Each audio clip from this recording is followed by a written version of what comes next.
Hello বন্ধুরা, তোমরা দেখেছিলে আমরা বাড়িতে রেডি হয়ে বেরোচ্ছি শ্রীরামপুর মায়েশ্বরী মন্দিরের জন্য।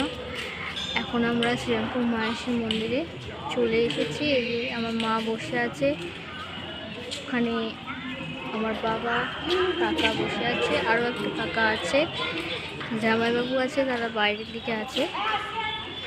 মন্দিরের ভিডিও এখনও করিনি, কারণ আমি জানি না এখনও যে এখানে ক্যামেরা অ্যালাউ আছে কি না।